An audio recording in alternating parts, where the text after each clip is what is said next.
order and such. I'm so Go for it. I'll call the meeting to order. Jennifer, will you take roll call, please? Yes. Lee, Present. Sabula, Present. Yarnell Lira, Johnson, Hayes, Present. Egal, Present. Hesse, Present. Wenzelberger, Yang, Present. Now we'll have the land acknowledgement read by Saida Igal. We are gathered here on the lands that were originally home to the Menominee and Ho-Chunk nations. We honor the Menominee and Ho-Chunk communities and are grateful for their stewardship of the land and waters. We acknowledge these ancestral grounds as sacred and remember the complex history of settler colonialism on these lands and the effect that persists today. We commit to a restorative and healing relationship of the original inhabitants and our communities. Thank you, Saida. And now, mission statement read by Mushe Sabula. The mission of the Diversity and Equity and Inclusion Committee is to create a more welcoming, connected, and equitable Oshkosh by cautiously including the richness and complexities of marginalized voices in its planning and function. Thank you, Mushe. Okay. Next, we'd like to introduce a new member to our committee. Michelle, I don't know if you'd like to do an introduction or if Judge Haas can do that herself. Yes, we'll ask Lakeisha to just introduce herself, and we'll all go around real quick and just say a little bit about ourselves as well. I am Lakeisha Hayes. I'm presently the Circuit Court Judge for Branch 4 here in Winnebago County. That will be just for a little bit longer, and then I will be moving on to new adventures. So. All right, wonderful. Welcome. We'll go around the table. I'm Saida. I work for World Relief. Meet you again. Me? Me Yang. I represent the Hmong Service Center in Oshkosh. I've been here with DEI for a couple of years now, I guess. Welcome aboard. Thank you very much. Pleasure to meet you. Angie Lee, welcome, Lakeisha. Good to have you. Thank you very much. Michelle Banky, again, staff liaison and the HR manager for the city. Yeah, Musha Sabura, it's nice to meet you again for the 100th time. Yeah, I've been with this group even before its formation up to today. So welcome. Thank you. Hey, Alfonso. We'll go to Jennifer for now. We're just introducing ourselves. I'm Jennifer. I'm the HR assistant here, so I just help out Michelle and help with the roll call and take the minutes. Pleasure to meet you. My name is Ashley Hesse, and I am committee as well. I work for an organization, and we set up healthcare systems for nations and intergovernmental affairs. This is a fun space to engage. Thank meet you. Welcome. Thank you. Alonzo, would you like to quickly? Sure. Hi, everybody. Alonzo Kelly. I have the honor of partnering and serving with the committee in a consultant role. Thank you, Alonzo. Welcome. Thank you. Okay. Next, we're going to look at the minutes from our June 27th meeting. Maybe take a minute to just skim over them again.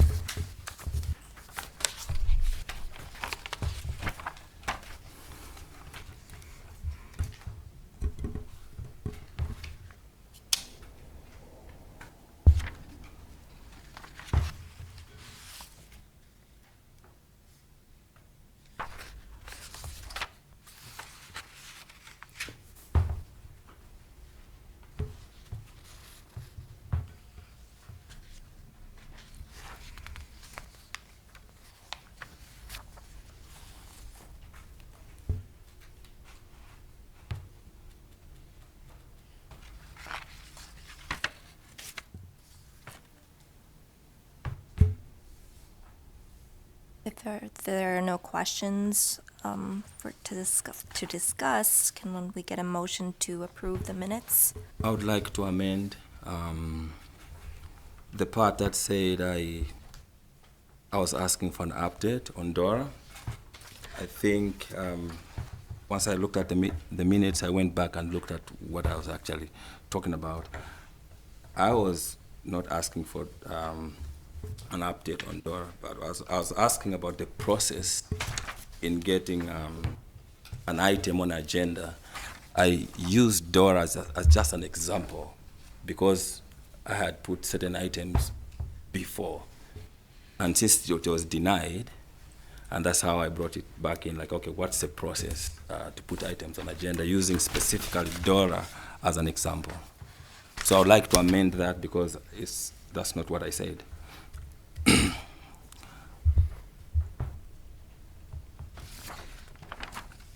Michelle, do we need to make a motion to Right. amend? Well, first we should probably do a motion to approve and then a motion to amend. Okay. Motion to approve, I'll move to approve the minutes. thank you, and a second. I'll second. Okay. And then discussion, which I think Mouche has some clarification on the minutes. So are you making a motion to amend the minutes?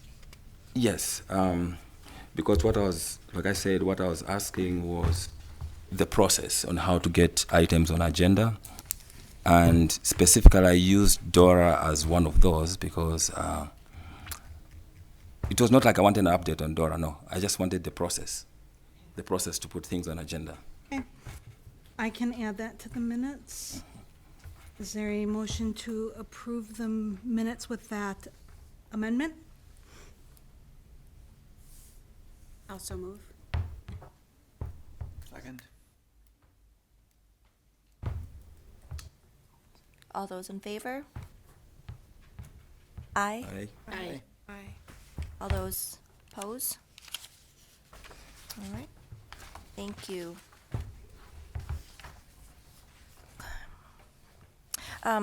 Jennifer or Michelle, did we have any citizen statements to the DEI committee? We do not. Okay. Any public comment on agenda items? We do not. All right. Next on our agenda is to discuss making a formal recommendation to council to make meetings more accessible. I believe Anne Marie initially brought this to our committee. I don't know if she has given any comments or statements prior to our meeting in regards to this, but obviously it's open to all of our committee to discuss. For context, I believe some of the concerns revolve not having a hybrid option for those who would like to participate online and in person. I think that's the main concern. Were there other concerns the committee wanted to bring forward?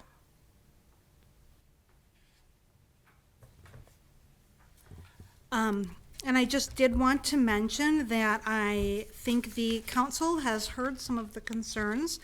And although we have not gotten to future items of council, I do see that on their agenda for tomorrow night, they have under future items, or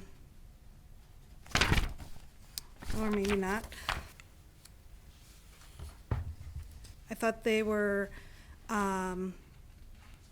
discussing future meetings. I'm sorry, yes, it is under J, council discussion, 31 future meetings. So they are going to talk tomorrow night about virtual options for meetings. So I just wanted to make you aware that that is under future items. So they will not be discussing it per se tomorrow night, but it is under a future meetings for discussion. So if we do have any thoughts Now would be a great time for us to be able to get those over to council as they talk about that in the future.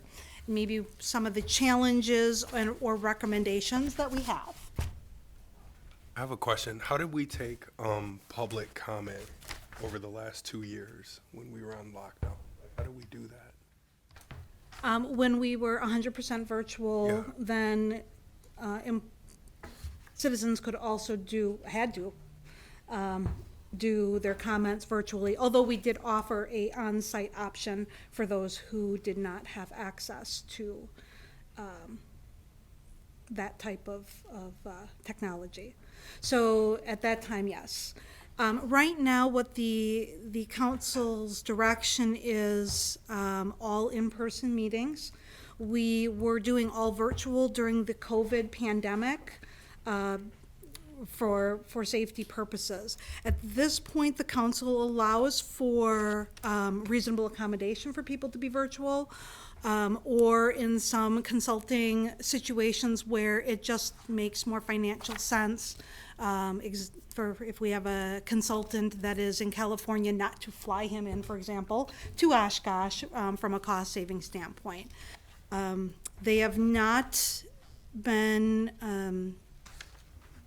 they have not voted, I should say, to have hybrid meetings at this time. And my understanding is mostly because they're just very difficult to manage. The person on the other end of the technology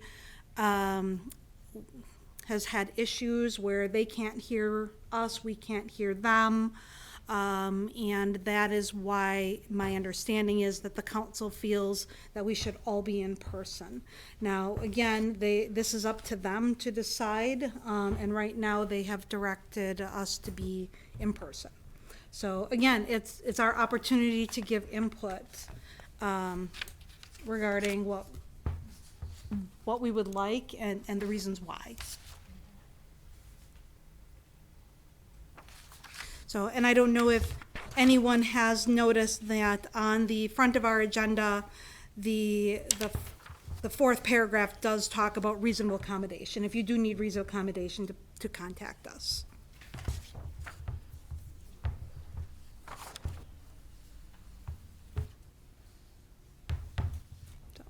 Well, excuse me, since Anne Marie is not here, and I believe she's the one that introduced this motion, and the details when you use the word accessible, it just opens the door, in my opinion. So I have to think if we're actually gonna take this seriously, either one, not that we aren't, but just in my opinion, it seems like we can kind of go off of what we believe was the intent of Anne Marie's recommendation, because it was in part with the hybrid concern. This, I would say, is not a new concern. It's been raised, I would say, from the beginning. I know I myself have raised this repeatedly, and I know we had negative impacts, in my opinion, on our ability to move for several months running. I found that to be a bit challenging. Given the sense that we do live in the 21st century, the city does have ARPA money, and they most certainly could have used it to upgrade technology, from my perspective, being on the outside. So I mean, I think if we want to really look at this term accessible, I know the city has done its own assessment of the building, so we've been told for just ADA compliance.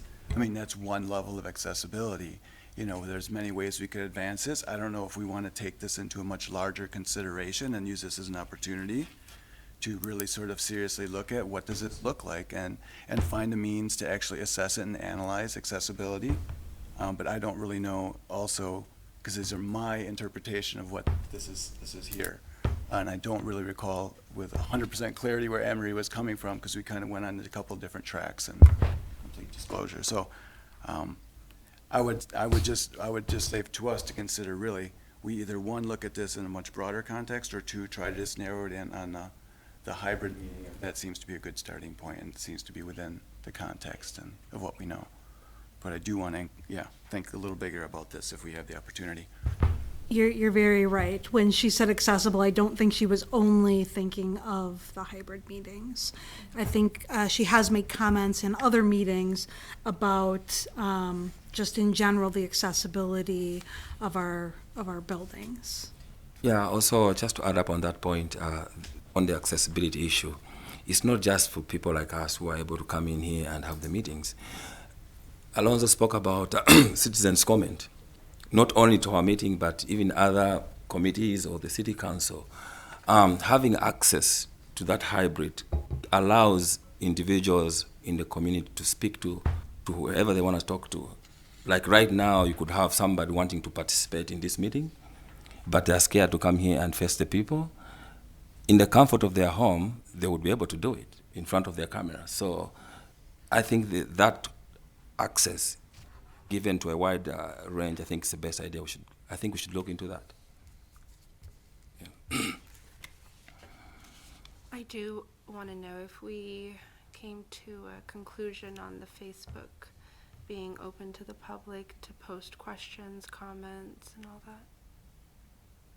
Okay, could we talk about that during the social Yeah. media? Oh, okay. Yeah. Thank you. Well, I'd like to, if we can, I don't know if people want to have more discussion, but I'd like to entertain maybe a motion to include this particular point of accessibility within our DEI strategic vision and plan, because just to consider, like, when we get to that point, like, I don't know if we need to formally add it, because I don't see it specifically called out, but that may be something we do, or we figure out how to include it throughout. As an action to take on this, because I don't know how else to really go forward unless we specifically call it out, and I've learned we need to tie it to something, so I might as well stick it to this. My There to thoughts. go. We can certainly put it in as a recommendation. Again, we will have to have council make a change for us to do that. So I'm, number one, certainly happy to make sure we share this conversation with council. And we can do that as well. But council will have to make a change for us to change our meeting structures. I have this this term adverse impact in my head, right? So it's so my understanding of adverse impact is you make a decision or a rule or a policy, and as a result of that, even though it's rooted in something good, it's having an unintended negative impact on people, right? It's having an adverse impact. And so when I ask the question about how did we solicit or receive public comment over a pandemic, I understood pandemic rules and not going to debate those, but as a result of requiring we meet in person, which I understand, what is the adverse impact on those who can't? I'm replacing the word accessibility for a second with adverse impact. The goal isn't to do something that harms people, but as a result of the rule, where may we be harming people? So in my head, as a visual learner, I'm like, is this broadcast at the library for somebody who doesn't have the internet at home? Kind of thing in my head. Like, we can't fix this on our own, but we have internal resources and partners that could help fill that gap. We learned that during the last 2 years. Not all kids had the internet at home, so now what? So that's just where my head was when I said that. Absolutely, and I think that's great feedback. Any other points we want to make sure we get out there? I'm sorry. Any other Repeat that? points? Oh. Want to make sure everybody is heard. So I think a couple of points I've heard is our ability to meet was affected by not allowing hybrid. I don't know if it's necessarily a technology issue. I don't know that there is technology out there that will make meetings, because I know of a whole bunch of platforms and they all fail, as far as I know, but I can definitely bring up the technology, upgrading technology point. Accessibility, including people who are not comfortable coming to the meetings. As well as, is there an adverse impact on people because of our decision to require people to come in person? Are there any other points anyone wants me to capture? I just have a question, because I've seen at the school district, they have this technology where some people can record the video, record the voice, and it can be played. If, let's say, in an instance where you can't have somebody live, to participate live, could we try to have that technology, at least someone can record and send it in, if it's a question from the citizen, and then it can be played, and then the members can have a discussion on that specific topic. We can ask.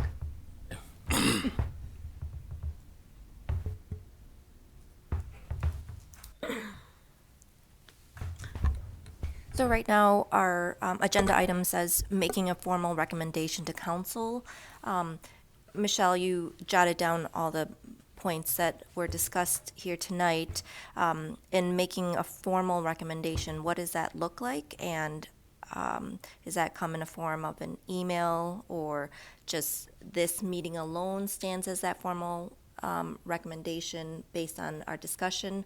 What is, I'm curious what that looks like. Right, I think we could put together a written recommendation that the that the committee recommends to council. I've gathered information. What I don't want to do is, by the time we would write something up and make a formal recommendation, it be obviously a month later when we meet again. So number one, we can pass along the current feedback. I just don't know when the council is going to take this issue up, and because we meet once a month and they meet twice a month, don't want to be beholden to a formal recommendation. I'm happy to write up what I heard here today and get that over to them, and if it's timely, I'm happy to write a formal recommendation that we could look at it during our next meeting. If it's not timely, maybe our informal feedback would suffice. I just don't want to miss out on that opportunity to get this feedback to them. And I think, I know we're going to talk about Dora next, but I think a current theme is process. And so knowing that this is on their agenda at a future meeting, I think it would, I think as a committee, perhaps we might want to make a statement tonight to pass over to council, either to be read or a written statement, just based on our discussion and recommendations. And I think Ashley wisely pointed out that this is just kind of opening up some bigger issues around accessibility. Right now we're talking more about our meetings, but we can, if we were to look at accessibility in a larger realm, there's a lot more areas I think that we would like to address, and perhaps that will come in our strategic plan. But as far as what we can tackle tonight, I think we can go ahead, and I would possibly make a motion to pass on these statements to council. I'm not sure how in what order to do this before we entertain the motion. Can I make one more comment? I'm going to put this in the bucket of dignity. It's a dignity issue. So whenever I see, if you require a reasonable accommodation, it requires that I reveal something. So I'm wondering, and I'm not saying Oshkosh has it, but we, wherever we work, is there a list of reasonable accommodations out there somewhere that I could explore first before I say none of these work for me? Like, if you step out of it, I don't know that I'm going to tell you I need help going to the bathroom. Like, I'd like to figure out what can I do before I have to reveal I need some help. Sometimes people who require the accommodation will just not participate because they don't want to tell you they need it. So you know what I mean? So I'm wondering, like, is there any way for us to, these are all the ways that you can participate? Or do I require, it's got to be in person, and if you can't do it, you got to call me. Like, that's to your point, accommodation is, it's all kinds of areas, right? Physical, mental, emotional. I believe, Angie, you made a motion, correct, to make a recommendation, or was that you're just entertaining it? We're I was- discussing that. Yes, I'm I was not- I'm not sure. entertaining. Oh, I'm So sorry. it's still open for discussion, I just want Yes. to make sure. I do think we can make a pretty simple statement and just, base it around best practices, and we can point them to the direction of National Council for Disabilities or some other Yeah. direct, like, there's organizations, we have federal agencies, a whole family of hosts, that like look at this and are trying to engage in best practices. I'm certain there's something there. So if you just general phrase, we can go in that direction. Best practices for, accessibility around virtual meetings and public attendance, things of that, something of that nature. Yeah, I guess, if that's, you're right, it is very timely. It is tomorrow, so. Well, tomorrow they just have it on the future meetings okay. agenda. So it's literally on the agenda to potentially talk about at a future meeting, Oh, my goodness. so. Oh, it's not happening. So I would say we recommend that they most certainly talk about it and put it on a future agenda item, and we model whatever they discuss around the best practices,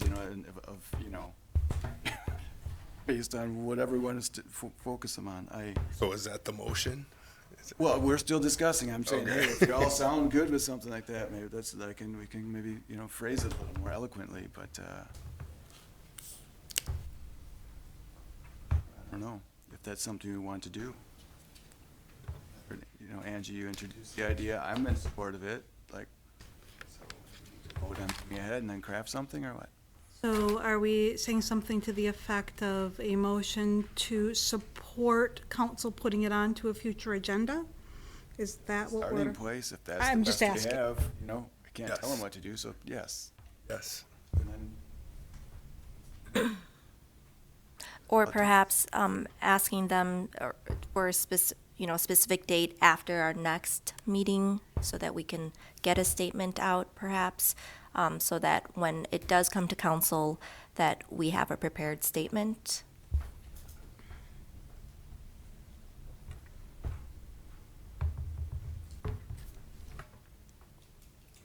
We could request for them to delay their conversation until we have a statement. However, I don't know if that's 'Cause it's already- expedient. Right. honestly, most importantly to me is if we're gonna go down this track, that we actually get input from people other than the folks at this table, and so, there's one level of just public awareness and just open meetings and the things that are already currently happening, and most people, as we know, aren't attending certain things, and for the sake of our agenda and time and people's time here, I don't wanna go on, but I'm feeling a little surly, I'll just leave it at that, so, what do we want to do? I would like to get public input. There's organizations that deal day in, day out with issues of accessibility to the courts, to the city, services, to fire and law enforcement, to just, basic utilities. So part of our charge was to collect input from various aspects of the community. And I was thinking a lot about this today, quite honestly. I see a lot of, especially because we were pointed at a next item on our agenda, to look at where the input's coming from. And I gotta tell you, it looks an awful one-sided in a lot of ways. I don't really know how to influence what we are asked to do. We've been asked to, give recommendations, and we've been going round and around with various approaches to make recommendations to council. And I still don't see a formal process, like what do they want? We've had different things and different hoops we've had to jump through throughout this entire ride, and it's a little tiresome. These are basic communication things, basic structural things. Here we are facing again over something that should be pretty darn easy. Virtual options, for goodness sake. Who's gotta think twice about it? I'll stop, I'm sorry, I'm getting a little high. So what's the motion? The motion is to make a recommendation to council to add it to the next agenda and give us adequate notification. What is that, maybe 2 weeks? I don't know when they put it out to the public, but can we get maybe as soon of a notice as possible, so we have a statement and we can do our due diligence the best we can?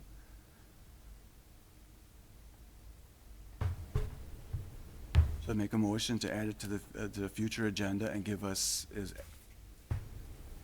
much notice as possible as a committee that it's been added. I think we should do that. So do I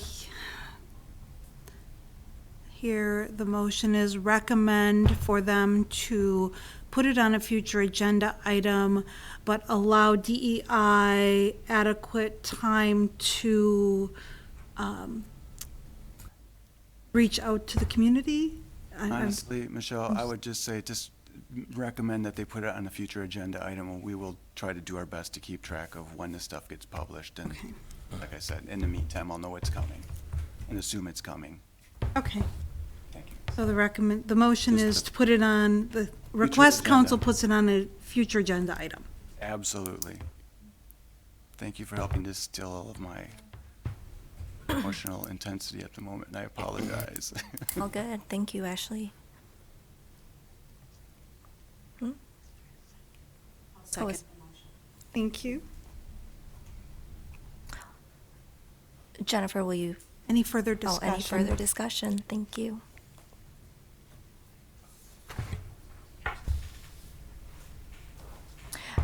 Do we want a statement said at tomorrow's council meeting in regards to this discussion?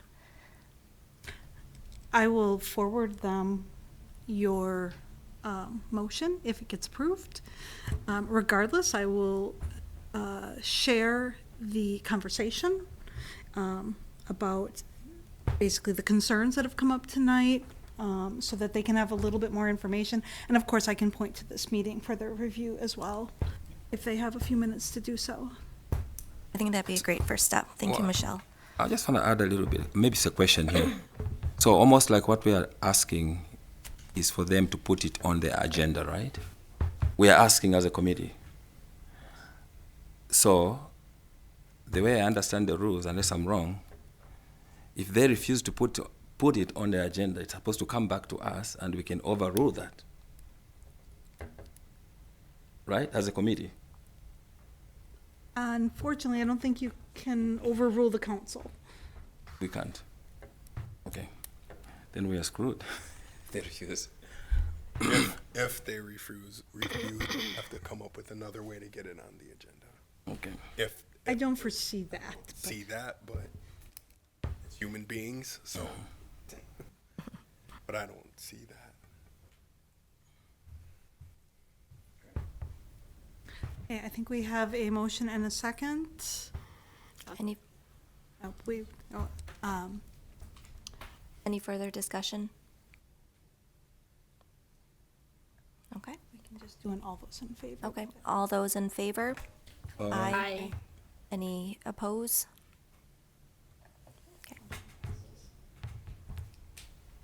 Okay. Next on our agenda is to discuss DORA, the designated outdoor refreshment area. This was brought to our attention at our last meeting. It was not on our agenda last meeting, but something that came up as people wanted to discuss this as a future agenda item. And so I'm going to do my best to try to give a little brief history from what I understand. Please, anyone, if you have more information, correct me and or add to this overview. And I'll say it in the context of our committee. So, from my understanding, okay, in early May, Mouche sent an email asking for this to come to as an agenda item for our committee, the designated outdoor DORA refreshment area, excuse me. And that got passed to staff, and staff at the time recommended that there was not enough information, and so that item, DORA did not come to make it as part of our agenda. In addition, our April and May meetings got canceled due to not having quorum. And so, as a committee, we never had an opportunity to discuss Dora and present any concerns or questions.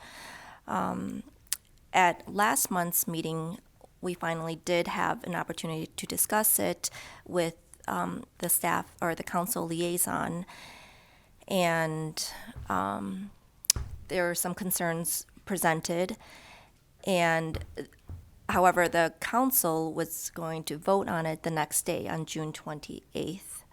At the council meeting, some of those concerns were brought up, and the mayor moved to lay over the vote to the next meeting, but that did not get approved, and Dora went to vote on council, and it was ultimately passed.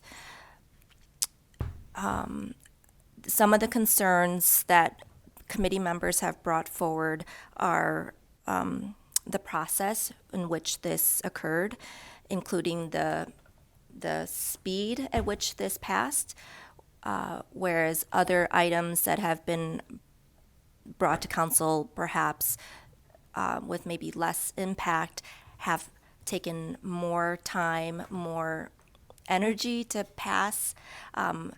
But with Dora being something that some members feel do have and can have an impact on the folks that we represent, passed with flying colors without much opposition or without much many barriers, I'll just say that. So it's coming up again to our committee, and Dora has already passed. I think that's something. A trial. A trial, As a yes. trial. So there is a trial period through October. This is there's a specific boundary in which Dora is allowed, as well as certain hours and certain days of the week. I will open this up for discussion as far as presenting some of our concerns, but I'd also like for us to discuss the process. I think an overarching theme that I hear through this, and what I heard from council members as well, is at the last meeting, at the June 28th meeting, their concern for overriding the motion to lay it over was that they felt that, or some members felt that this was just being, our concerns were just kind of being thrown on them last minute. And so they wanted to honor their process. And we're also concerned about our process as well. So I think I'll open it up for discussion at this time. I think I'll jump on it right away. I don't know how to say, but here's the thing. Are they asking us to weigh in right now to talk about our concern? Because we had the concern and they didn't want to listen to us in the first place. So them wanting us to give an input, I'm thinking like maybe, yes, we're going to talk about the process later on, maybe for the future. But here's my timeline, just to make the record straight. The staff, I think, and the city council did actually misrepresent what I said, what I wrote. Here's my timeline. So April 18, the bid, they were discussing Dora in their meeting, and I read about it on the newspapers, and I heard about it also in the community, people talking about it, okay? Others are like, everybody has their own opinion. Others would love the idea, like we're gonna go drink outside, and then others are concerned. People like me, I was concerned about it. So that was on April 18 when I heard about it. So May 14th, I requested to add Dora on the meeting agenda, which I sent an email to my friend Ashley over there. That's May 14th, right? So May 16, that request was denied, and we were told it was too early. I read an email, the response like, oh, it's too early, there's nothing to talk about here, it's too early, don't worry about it. Okay, so that denied us an opportunity to talk about it in our agenda, in the next meeting. So By May 23, we had a DI meeting in here and we didn't have a quorum. So you have to understand, like, even if we had a quorum on May 23, we were not going to talk about the DORA because it was denied previously. You understand what I'm saying here? Okay, so it was denied. So we had no quorum on May 23. The next time we heard about people talking about DORA was the first time the bid discussed it at their first time at a city council presentation. That's when everybody came to know about it. So the next time again we heard about it was June 14th, and 4 council members at that meeting, they were already in support to vote for the DORA. And the next time now, from June 14th, now we are coming now to the June 27th. That's when I came in here and I raised the process issue to ask, like, what's the process to put items on agenda? And if they're denied, how do we get back to put the thing in an agenda? The whole idea was, not that I was going to say, oh, we don't want people to drink. No, we're going to have a discussion. So June 27, that was what I was getting at. So anyway, so we move into June 28. DORA passes. How it passed was, the first thing they did was to waive the rules, because the rules are supposed to be, there's a first reading and blah, blah, blah, blah. Then, so they waived quickly right there and went ahead and passed it. Although there were some attempts for it to come back to the DEI so that we can weigh in, but they shut down those, they rejected those requests. So they went ahead and they passed it. They passed it. They passed this DORA as a pilot, which I understand is a pilot program, but there's no data that BID provided the city council. For example, we are asked to provide so much data on what we do, right? There were no metrics asked, I think. How are they going to track what's going on in the city? So they went again ahead and passed it, and that's fine. But what struck me was that misrepresentation of what I was looking at and the timeline, and just to hear the staff on that meeting saying that there was no quorum on our part. I want to put on the record, quorum had nothing to do with us not weighing on that issue. We were not going to stop BID on the DORA thing, but let's not hide behind the quorum issue. I have the timeline. My emails are there. And I'm clear I was not confused on that. As they said, some of the language that I heard being used was, some of these concerns were unfounded. So when I hear that, as a DI member, as a citizen of Oshkosh, it hits to my heart. I'm the guy who walks in the streets of Oshkosh. I'm sorry to tell you this. So many times, not the police, but just normal white people, citizens, yell at me to get out of town. They'll say, hey, I'll say this word, I know I'm not supposed to say it, but they'll say, get out of our town. So when I look at that, and I'm walking with my sons, and they're asking, Dad, why are they telling us to get out of town? You know, and I'm thinking to myself, like, wow, there's potential when the DORA opens, we may not be able to go downtown, whether it's for lunch or for anything, because we don't fit in this community. And so to hear staff or council members saying some of those concerns are unfounded, I think it is wrong. They should have given us an opportunity, whether we were going to succeed or not succeed. The discussion could have been, I think, be done. So my timeline is very clear. I was not concerned, and that's why I need to know the process, how the process go back and forth before we put things on agenda. Moving forward, I think that's what we should look at, not litigate the past, but the merits. Like, I would ask us here, because this is a pilot project, right? Let's say come end of October, DORA is done, and they want to bring it back next year. So we need to demand the metrics or requirement for them to bring it. it's their job right now as they are running the pilot project to gather all that data and bring it to the city council or to the DEI as well to weigh in it, because we have been asked many times to bring in the data when it comes to we have been asked in short to prove why we need something to happen, right? So I think our committee should demand to see those metrics and requirements set for the bid as well before they approve the thing. I think that's all. Yeah. Well, I appreciate the timeline and the rundown in your notes on that front. And those points are important, and I appreciate mentioning that it's happened, it's there, and what it's revealed is, again, process. It continues to go, how we communicate, how our communications are received or not, how we can make an impact on what we've been asked to make recommendations to, current or future items going before council. And okay, so we got that part, but I think personally, I agree with you, Mouche.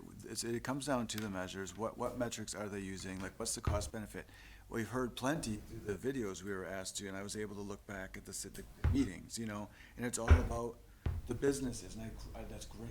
That's great. We need economic motion. We need these. I'm not opposed to any of it, but I do wonder then from the city's perspective. I'm like trying to analyze it. Well, like, all right, I don't know enough perhaps about how y'all collect things, so it's either going to be through infractions or fees or penalties of some sort or licenses or the rest. So like if it was about new events coming, well, how many new licenses and event stuff are you like, what do we know that you can start tracking in? How are we going to see this as a success?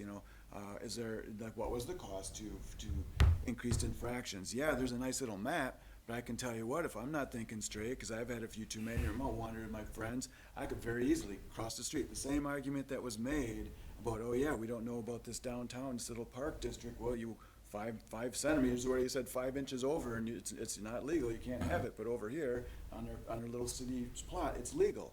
Well, this is just the same thing, and now you expand it and you're pushing it to different boundaries. So I think there are enough things for us to start considering what kind of means do we have available to like pull in some valid measurements to assess this, not just from the businesses, but from the concerns of potential citizens and the impacts the unintended consequences of things. What can we logically look to? And then also, just whatever information. I don't know, like, again, we haven't had enough time really even think about it, but I do have confidence that there's bits and pieces that are already collected. We know law enforcement has their own ways of collecting data. Like, how are they looking at it? I know they have maybe not concerns, but they're going to be paying attention. I mean, there's extra money going there. They're checking this out too. Everybody's been watching this and trying to understand how it impacts. So, like, what are they looking at? What are you seeing at the courts? Like, who's coming through the system? Then, are there direct things related to misdemeanors or other infractions going through there? People, like, there's all kinds of ways I think we can look at this. And I think, from what we're discussing here, there's a breakdown in process clearly. We can still work on it, but I would like to understand, Michelle, like, what measures are the city, agencies going to be looking at as far as assessing this, and what requirements are put on, the bid or door to just kind of prove theirs. I would understand there's logically be, flow of traffic and economics or whatever, but yeah, from the city, can we get some insight as to how this is going to be looked at, so we can provide input? Right, so what I'm hearing is that the committee, or Ashley at this point anyway, would like to understand kind of the review of was this successful or not successful, and how is the city going to look at it prior to considering extending it? Is that I guess. kind of what I'm hearing? Had said, like, how are they going to make that decision? How are they going to go back before council or whomever it needs to go to? How is the decision made? How are they going to capture my absence? How are they going to capture my fears? Those are some of the questions that I had. How are they going to get to that? And one of the things that I do know for sure with Dora, because it's outdoor public drinking, already in Oshkosh here, in the city of Oshkosh, people of color are just like, 4%? And 32% of those people get arrested by OPD. I'm talking about just arrests for disorderly conduct. 34% of people of color get stopped and arrested by PD. So there's just so much things that I think we could have asked the questions, but these could come in as we are talking about the future in order for them to approve it. I have a question. I'm asking the committee, but you too, because I like the way your brains think. So, question. I would never go to an event where I was forced to identify myself. Like, we want to capture the data, right? Right. I'm not going to the event if I got to tell you I'm black. Like, why are you asking me that? So what would we recommend they consider doing to collect that diverse data? Like, I'm thinking 3 steps ahead. They're going to go, you're right, we should be figuring out who's attending, and we do need to figure out who's missing. Mm-hmm. So how will we do that if we didn't ask? Because if you ask me, I'm not filling that out. That's right. But you see what I'm saying, right? So you're right, I want the data. We need to know who's participating. Was it inclusive enough? If I were a vendor, you could pull my license. You'd see I'm a minority business owner. I mean, you could collect that. But if I show up with my family, it's not going to say 5 black people came because nobody else is filling that sheet out. So, like, I'm thinking 3 steps ahead. I appreciate the data. I think we should collect the data. But now, like, what are we recommending? Like, how do you do that? We can't have people eyeballing. None of us would like that. Right. Well, I don't think, I've never heard anybody talking about any racial identifiers, and I guess, Right. yes, you're talking simple economics, you're not gonna, know Right. who doesn't show up at your Right. store, for whatever the reason. Right. We get that. I think, to me, this is just a great case study of breakdown in process and our inability to provide, I think, any meaningful review or provide any, thoughtful contributions to something that otherwise, okay, great, a grand experiment, whatever. I mean, it's fun. I like to go out and have fun too. And I'm not opposed to certain concepts here, but I think, I would love to know how are we to assess it, because we're identifying concerns. Some people, not all. I clearly, I'm a little louder.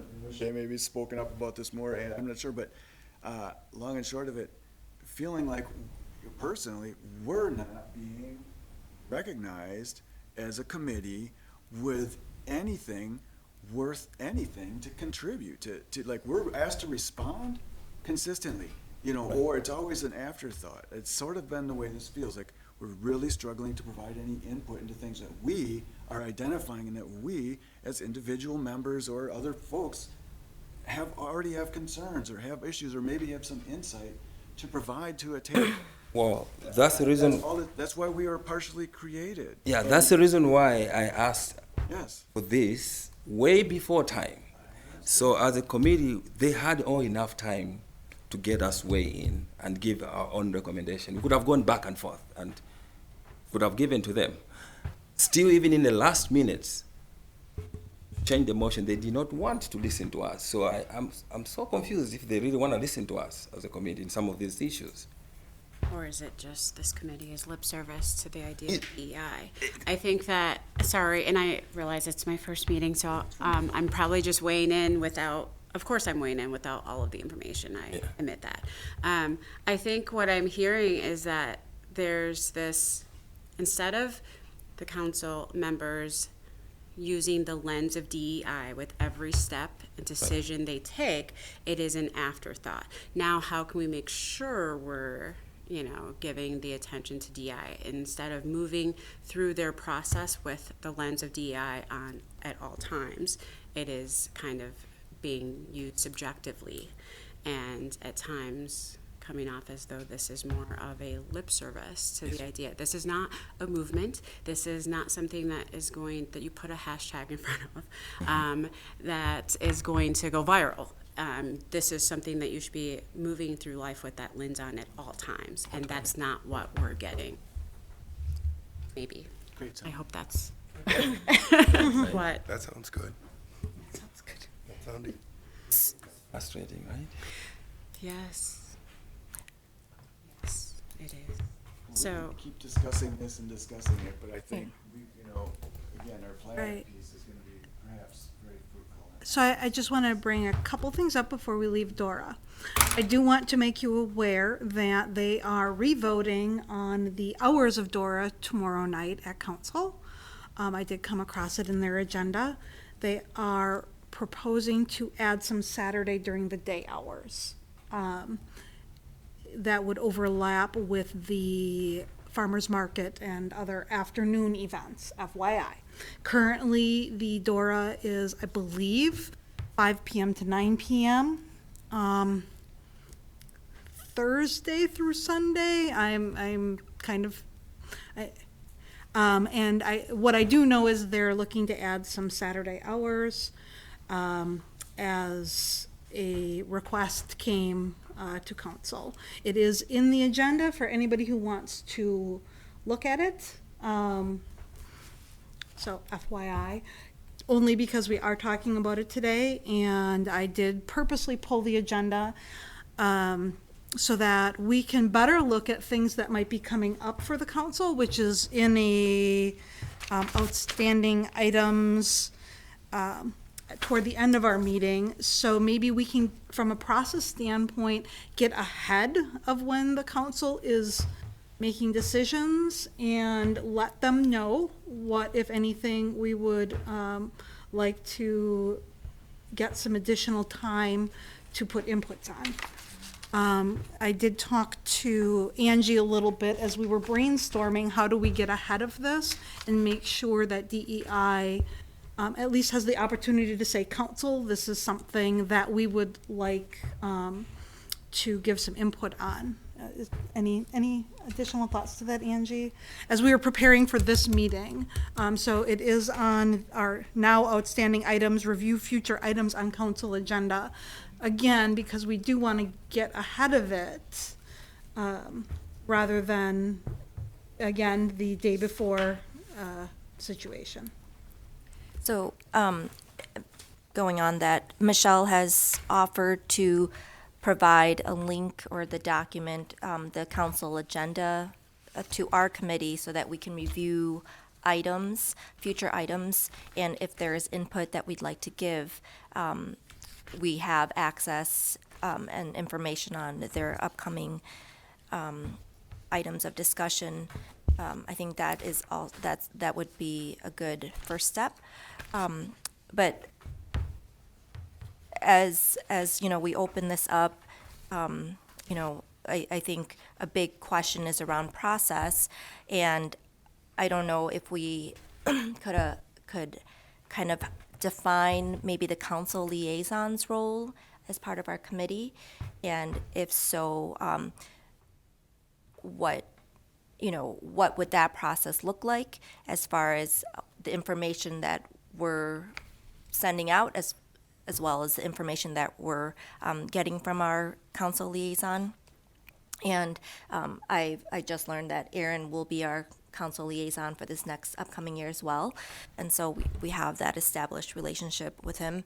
I was thinking about like a framework of questions possibly that we could use when agenda items come up that we think that we might want to give input on.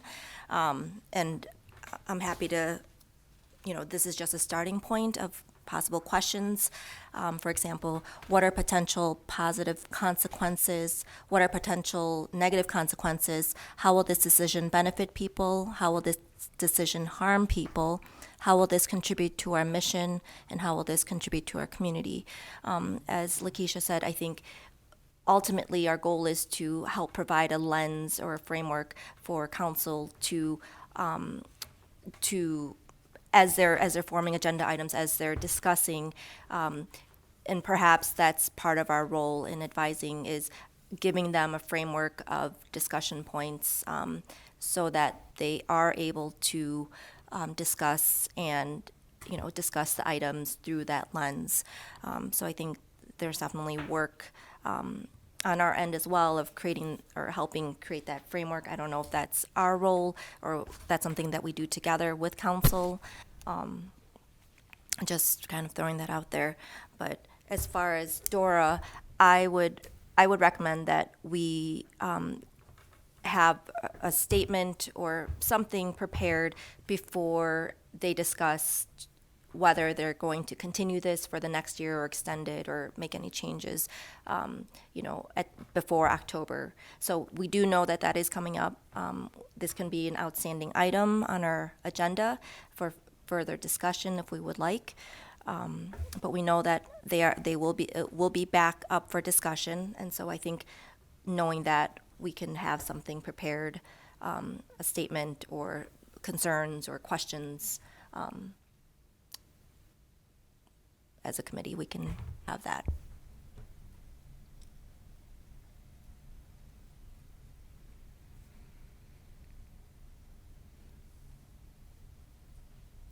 When would you need that by? I honestly don't know when they will renew, if they would do it in the fall or if they would wait till next spring. Generally, this is a summer, well, I shouldn't say generally. So far, it has been a summer/fall, but we can certainly look at and find out if they intend to review this in the fall or if this will be something that will be reevaluated in the spring. I'm thinking they're gonna it will come back. I mean, looking at what the council has been able to vote for in the last few months, I mean, it's all about the Wisconsin culture of drinking. It's so much embedded into us, and I don't see this going to be stopped. I think they'll go ahead with it. The only thing that we should just ask maybe is the process, the metrics. Recently, they approved the Tiki cruise, and then there's a swimming pool bar over there, and then there's a pedal bike that will be riding around town, and finally the Dora. So when it goes through the list, I think it's so much embedded in our culture here, and sometimes some of us, like me, who supports the recovery people, it just like hits into my heart. Like I have family members that I see that are like struggling with addiction, and looking at what we are doing or what our city is doing, it's just like, it's just double down on these things, So it's going to be approved. I mean, tomorrow they're going to talk about it. They're going to do what they need to do. We just have to ask those questions, the metrics and the requirements after the pilot project is done. I think personally, I'll just say this one thing. I think this was a really good, as Ashley called it, a case study on my own stance on it. Whether, it seemed like it got approved, whether me voicing my opinion on it, but as I'm trying to cultivate an inclusive mindset for myself, I recognize that it's an and situation, that there's benefits and there's potential adverse effects. And so for me, this is a practice of how do I weigh on this, or how do I think about this in an inclusive way that honors, if you can call it, both sides, the yay and the nay side. How do I cultivate that kind of practice? And I don't find that I possibly need to stand on one side or the other, but just, I think, having this platform where our voices are heard and our concerns are voiced, as I hear Mouche talking about his concerns, that weighs on me very heavily. Knowing that he's my neighbor and a friend. And at the same time, I am contemplating all the people in support of a measure. So I guess that's my only comment, is that for me, that this has been a really good practice or case study, vignette for me to contemplate a complex issue that has strong opinions on both sides. And I would hope that our committee can continue to practice that type of inclusive thinking, where perhaps we don't necessarily choose one side or another, but we can think about this, in not just this, but other items and other big issues on with that type of complexity.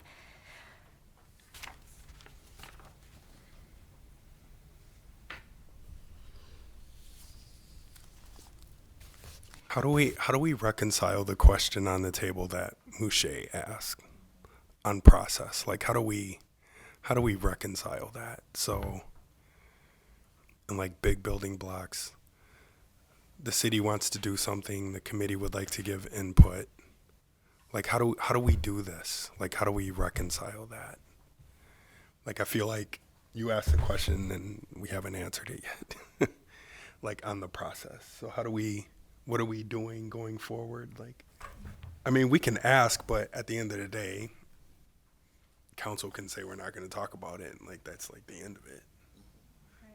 I think you bring up a great point, Alonzo, and one of the things that, again, that I talked to Angie about was, again, looking to see what those future items are before they're on the schedule, or on, before they're voting, to make sure that if we notice something, certainly, I think just all of the attention that has been brought to this situation has made council very aware of the thoughts and feelings of this committee. I know that council member Wojciechowski talked about it when he gave his update on what's been happening in our committee about the concern and making sure that DEI has the opportunity to weigh in on things. But basically, I think what has happened in the last couple of months is that the entire council is more cognizant of how DEI felt during this situation, and will be hopefully more likely to identify themselves on things that they would like the DEI committee to look at before it gets to them for voting.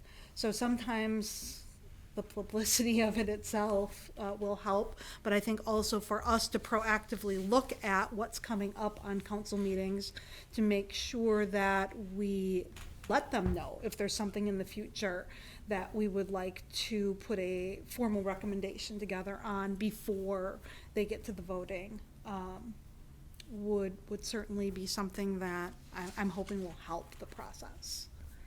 Again, I don't know that that fixes 100% of what everybody wants, but I'm hoping it'll help.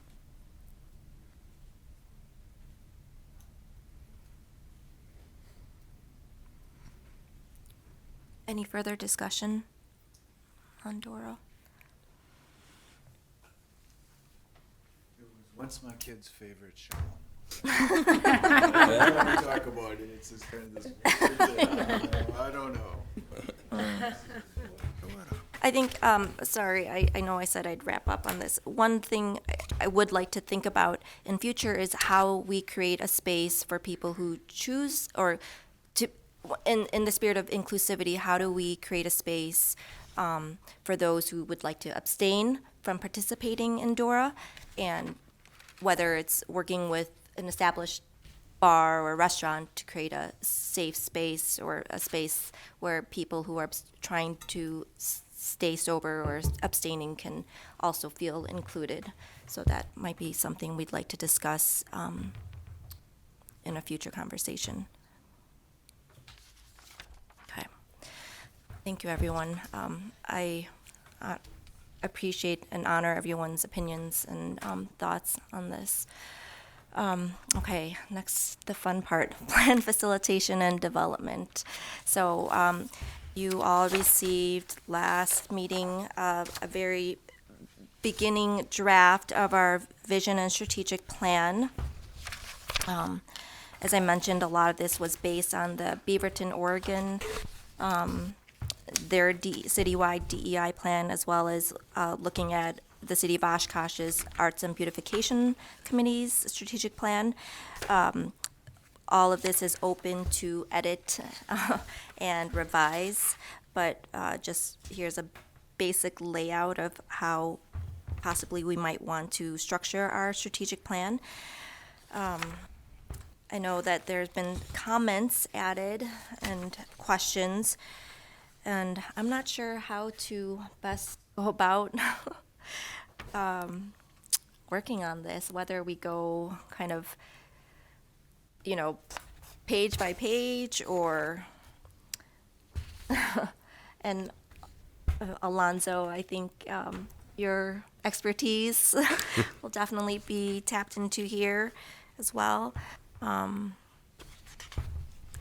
Well, just to briefly explain what I submitted a what, not a how document. I think the how, especially considering the last conversation we had, is something we need to come up with. But I do know several months ago the angst in the room was like, we got to do something. Like, gotta like do something, touch something, act on something. So, although some of the things I wrote in there, I feel like we've done, it does feel good to know that progress is being made. I know it came up again today, right? How do we do this without citizen input? Which is why I feel like the intentional solicitation of community feedback is a goal in itself. That's a what. I have no idea how we're saying we do that, but I feel like the answer to what the community charges us with will help guide what we do.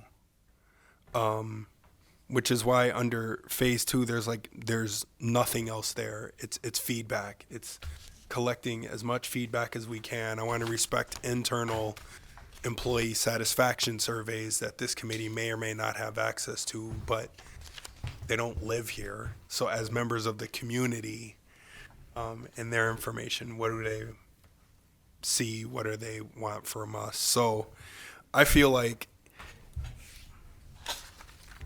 this whole collecting feedback part is super important. It's never going to be as easy as it is in the summer, because you can have a table at Dora and the park and festivals and EAA. Like, it's never going to be this easy. Yeah. I don't know how many people walking through the snow knocking on doors with clipboards, but now that people are out and about, like, the low-hanging fruit is like it's there for us. And how we execute against that is something we would have to talk about. The other thing, I really like your and. I'm a huge fan of and.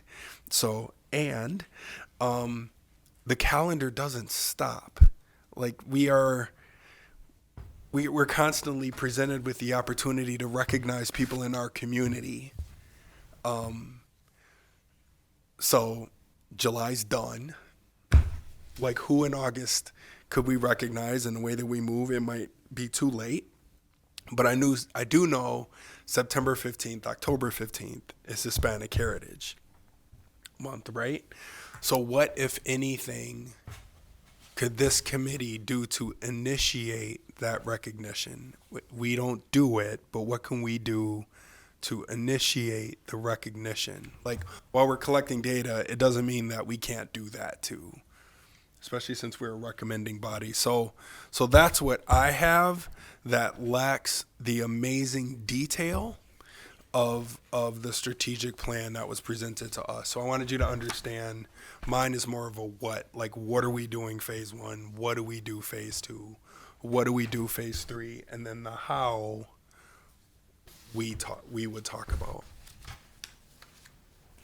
So I appreciate your question, like, how do we attack this? And my initial thought was like, we're not rewriting the charter, so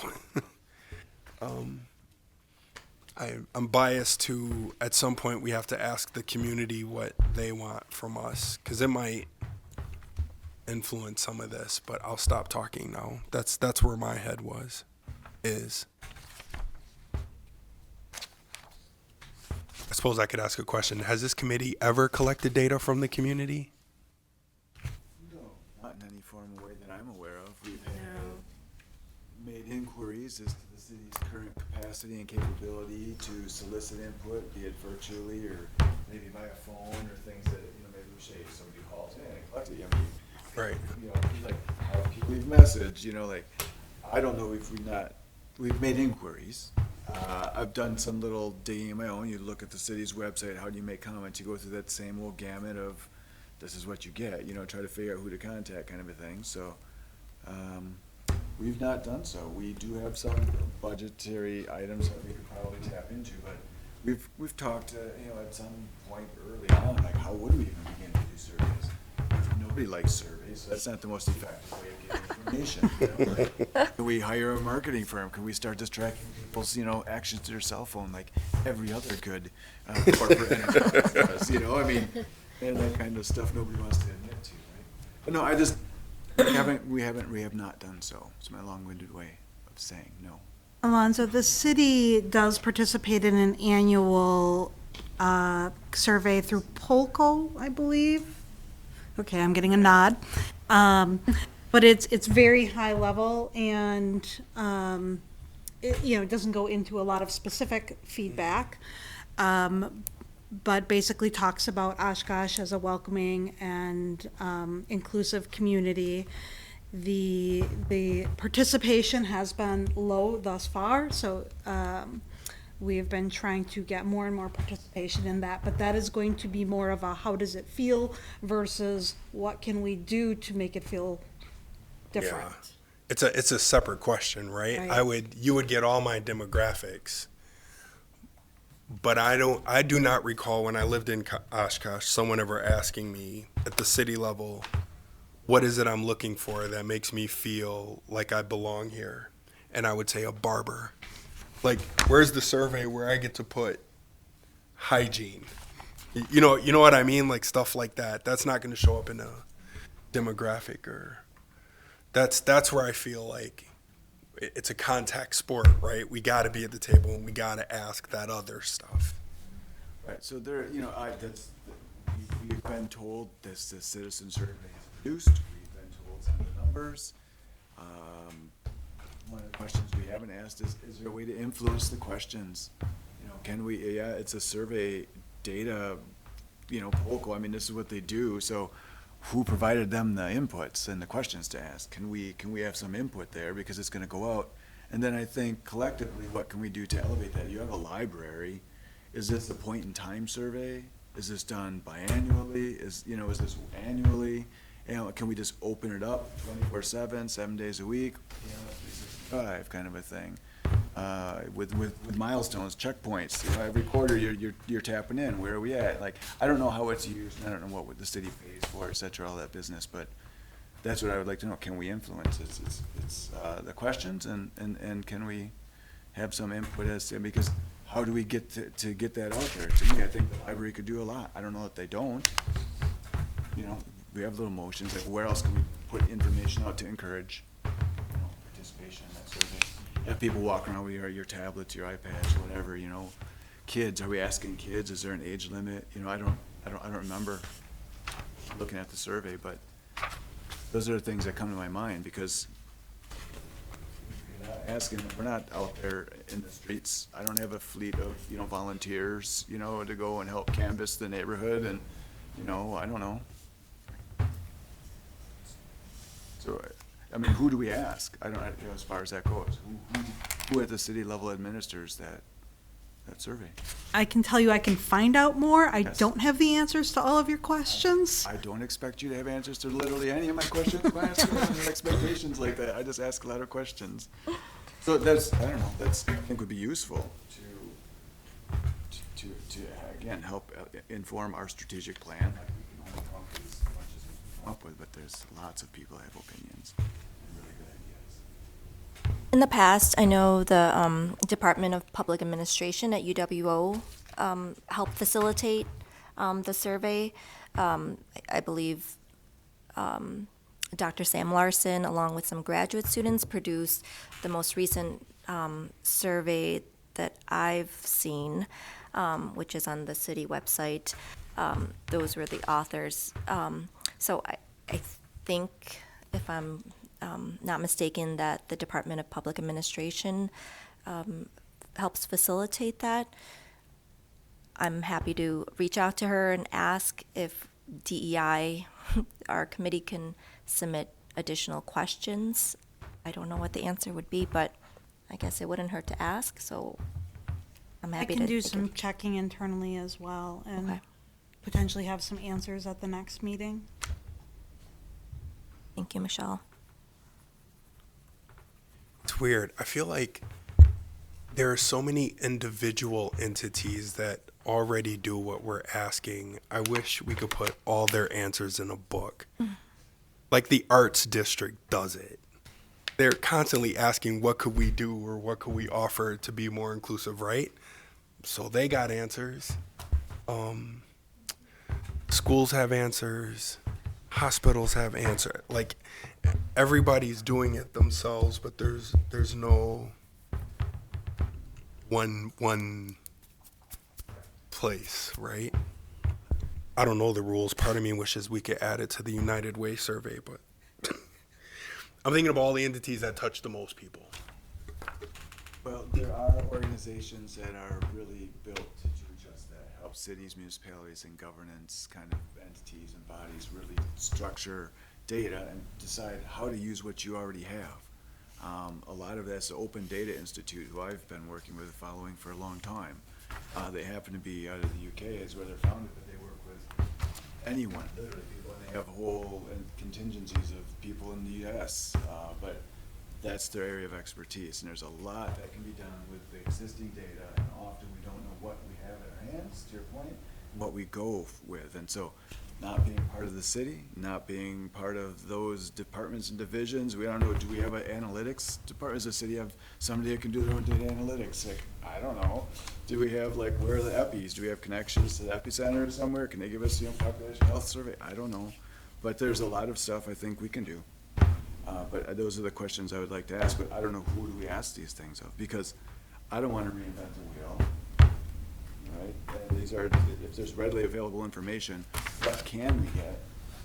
Do we have any support from admin? Is there anyone within, government that can help pull in some of this information? Like if we can identify what's available and what we would like to process, do we have any support? Like, or is it going to be on us somehow as individual members to do this? Which comes back to, what we're talking about, our strategic plan, all this, so information gathering. We have our Facebook page, and I know that's great. That's a great tool. I don't use it, but I know a lot of people might. Is there a way we can really elevate that? Again, there's questions. I certainly don't have answers. I just know what we can do is like what I'm used to, and it's like business, So it's like, all right, well, you hire a firm. You go and you work on somebody that brings in, to really help elevate that. Would CivMig do this for you? I don't. Cities, village, help me with my acronym, CivMig, cities, village, municipalities, something, collection of city and town and village leaders, or members of an There's association. the League of Municipalities as well. Yeah, I wonder if they I don't know. have a resource. I'm never going to be Ashley, so I don't know how to pretend to be Ashley, but this is where my inner Ashley is going to come out. It's like, okay, but what are we agreeing to do now? What are we going to do? Your framework, Alonzo, honestly, I like it. I think it's all tangible things. I see some of these, as you noted, we've already kind of made inroads on the Facebook page. I think it's there. You're scanning it for a calendar of events, I'm assuming. It's being posted. I'm not personally tracking it. I've looked into it. I've liked it. I get notices, but I'm not tracking it. So I'm trusting to some extent that this stuff is getting done. So how do we measure that, and our success there? But okay, so Alonzo, I appreciate this. I think it's great, and I think we can keep talking about it. We also have what we had started drafting here, and Angela put that out there. We to talk about it.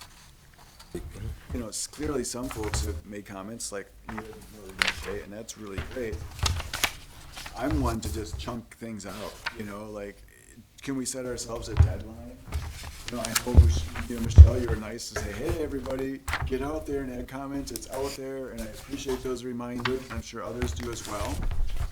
But, I don't know how people's pace is, and, I always have good intentions and never seem to meet a lot of my expectations, like, oh yeah, I'll be able to bust through this, and no way, doesn't happen, but has everybody had a chance to even look through this adequately, or feel like you reviewed it? Yeah. Are there things, before I put any effort into it personally, I just wanted to make sure that, again, after having a chance to look at it, is there something we're glaringly missing? You know, did anybody notice? That was my first question coming into it, honestly. I will say again, I separate what and why from how and when. So the plan contained both, like visual. So for example, if you go to 4.1, goals and actions, it was explicit. But not every section was like that. But like I like the, otherwise we'll get stuck. So it's either a document full of what and whys or how and when. So the city hosts 2 town meetings is very explicit. And I'm going to keep reminding, we're a recommending body. So just because we say the city's going to host it doesn't mean they're going to host it. So this whole thing is a recommendation. We have to keep emphasizing that. It's a recommendation.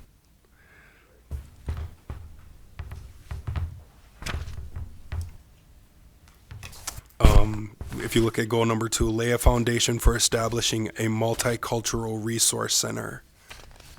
We can't make the city do that. No, you know, but I will We say can one recommend of it. this, and if somebody else please jump in, because this, I'm getting tired of my own voice. I will tell you that. It's simply, you know, we have essentially, this, as we've experienced, is literally the only means and tool that we have found that we've been told we can get a response from council on like some big broad initiatives. Like, yes, we are only advisory, but for them to hear our collective, like, global advisor, you know, advice based on what we early on, we first started the Beaverton, Oregon sort of plan, just the way it was structured, the content of it was like, okay, we can, you know, adopt a large chunks of those structures. It didn't have to be rethought. It was really well thought out.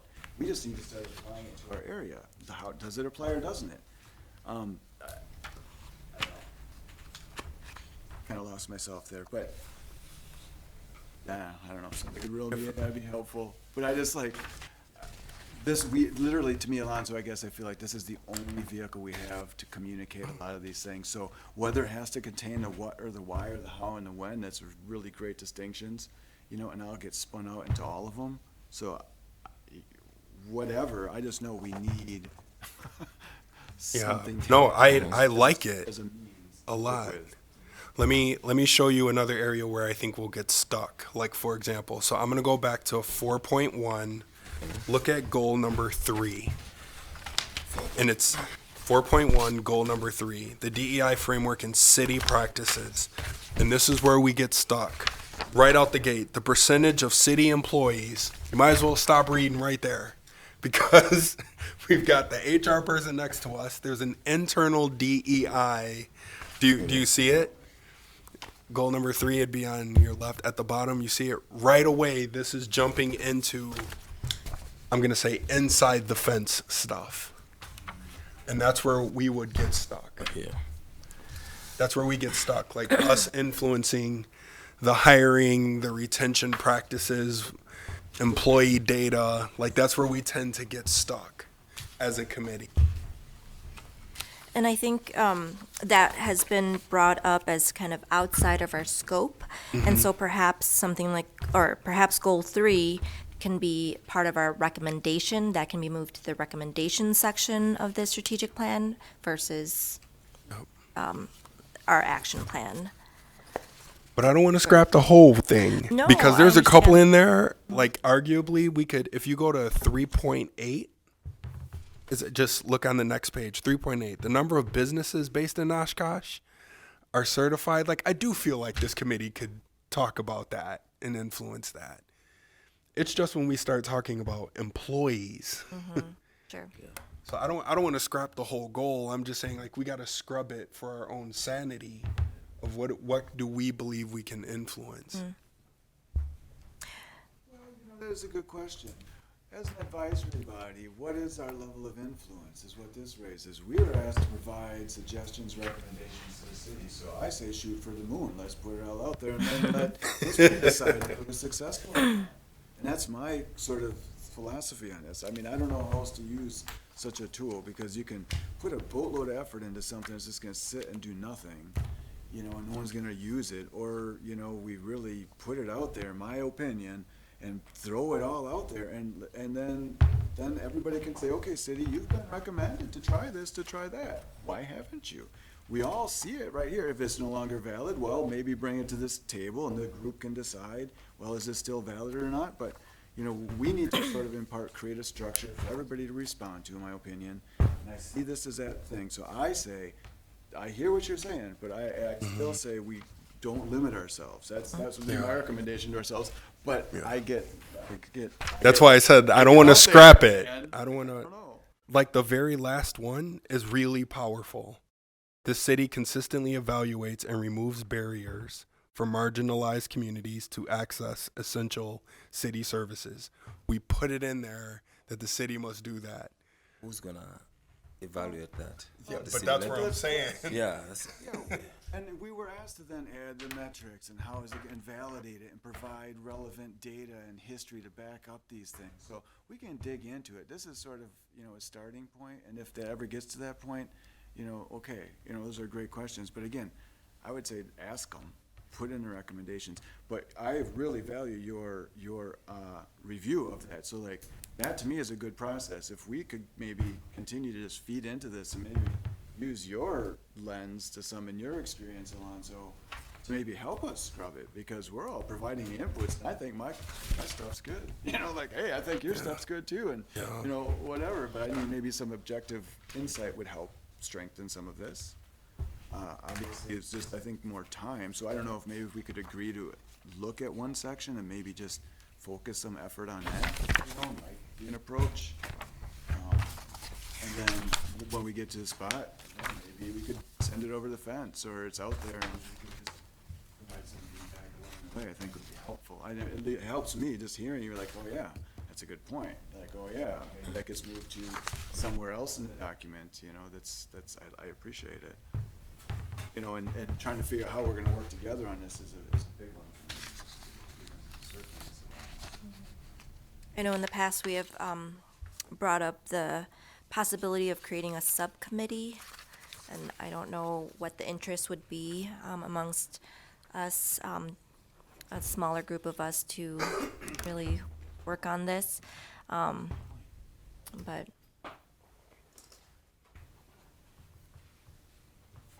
Volunteers, I mean, that's a good point. We've asked in the past, you know, some people had more interest or strength in putting effort into this. Others were more action oriented, want to put events together and get out and set up booths, you know, or so. Can I ask the Mouche question? So we do this. We have this document as a committee. We like it. And now I'm going to stop talking. Then what? Then what happens? Somebody break that down. Right, we, generally, we would, also have after you guys kind of say, this is what we're thinking, we'd also have a staff view on it, right? To say, we think we can make this work, here's some ideas here, all of that. But ultimately, it would have to go to council, and council would have to say, yes, I sanction thee. I'm just kidding. That they would say, yes, I agree and support this plan, because not only obviously is it to-dos, but it's also resources. And so, you know, how do we make all of these happen? What resources do we need to do that? So I think that eventually, obviously, it does come down to the council to agree that these are great, this is a great plan, and that we need to execute it. And then it really comes to the city to have to execute it. So, okay, let's say it gets to the city and they say it's a great plan. Now we're going to work on it. Is there a person who's going to police that everybody's doing what they're supposed to do? There's an absence of a DI coordinator, right? I believe that should be the staff member who's going to look at, like, hey, you're not doing this. Hey, you're not doing that.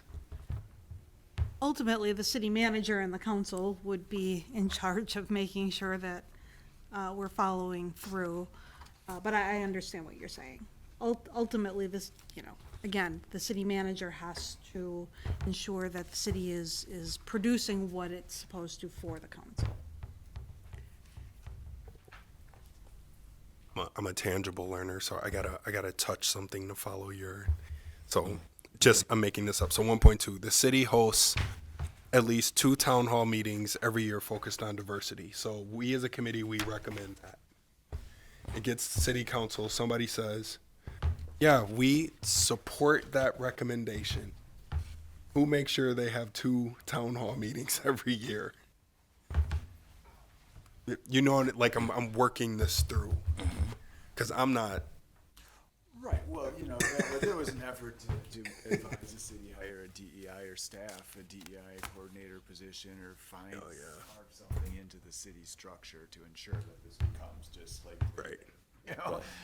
But it's, what I think the feedback we've consistently received, and my personal takeaway is we need to prove our value in our work. And we need to contribute something of value and worth other than being a loud voice or spraying somebody's, backside or something. And just, that's just part of it. And it's also my experience, just being an Indian guy, living here. You got to prove you belong. You have to prove you have a value. You have to prove yourself before certain opinions are accepted, whatever. But I have to understand, maybe this is my perspective, I'll keep it to myself, but that's at play. We have to show our value. We're a new advisory committee. What are we advising? Let's hope something we advise will be deemed valuable enough to take action on. That's kind of the game it seems to be at play. So throw it all in there and see what comes out in the end. What does the wash look like? So how do we attack this thing, Madam President? Technically chairperson. Madam Chairperson.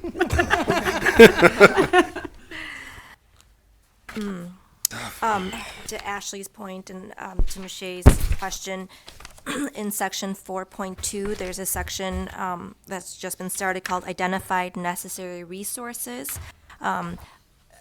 Because we've brought up the concern and wanting a DEI coordinator of some staff that was included in this section. Obviously, we can add to that area, but I believe that I've heard and we've come to the consensus multiple times that we believe a DEI coordinator, someone on staff, would be the point person for our committee and a liaison from the staff and our committee. How we go about this, perhaps I think there's some value starting with, as laid out, our committee's message, and that's one of the first, as one of the central and first parts of this strategic plan is what message do we collectively want to add to this plan. When you ask how and when, I don't know if we want to, start contributing to that part and set some milestones for our committee, such as by the next meeting, we have a collective message in place. We can certainly ask the mayor to contribute a message as well. And to Ashley's point of, are there any glaring parts that are missing from this? I don't know if we want to go kind of in a linear fashion of, starting, at the beginning and kind of going through, section by section, or if we want to look at it from a larger perspective, what are some areas that, what are sections that need to be added, what are sections that might need to be omitted, and then from there, kind of funneling and getting more detailed.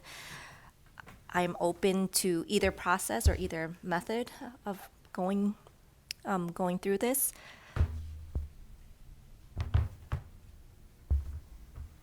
In the end, it might not matter in the process or the method, as long as we have a document that satisfies the committee, as well as something that we can pass on to council for approval.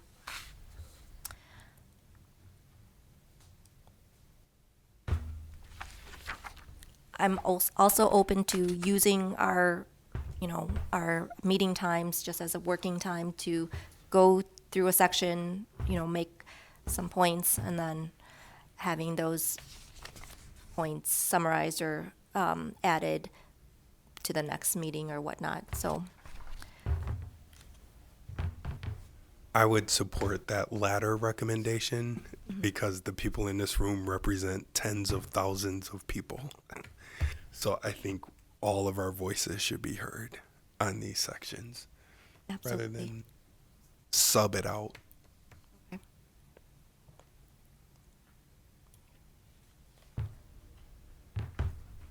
Because I might make a recommendation that I appreciate the whole committee pushing back on. Like public safety. I don't know how that section stays in here. Only for our own sanity. We're talking about how the police department trains and recruits, and I mean, it's another one of those, how does Michelle retain and recruit? Like, we're gonna, but to Ashley's point, like, he might say, leave it in there, shoot for the moon. Oh, no, I use the word shoot around public safety officers. I'm trying. Fair enough. Aim for the moon, fly to the moon. What's the right thing to say here? No, Visit the moon. I agree. Honestly, I just would say, Angie, if a subcommittee, and I know the public exposure is good, but the reality is this just takes time. And if we don't have staff on hand to do it, we either need volunteers within here, they're gonna put some hours in, or we just continue, we can get through whatever section we can get through and what we can at these meetings, but that's painful for everybody. I have to, Right. kind of hard to do.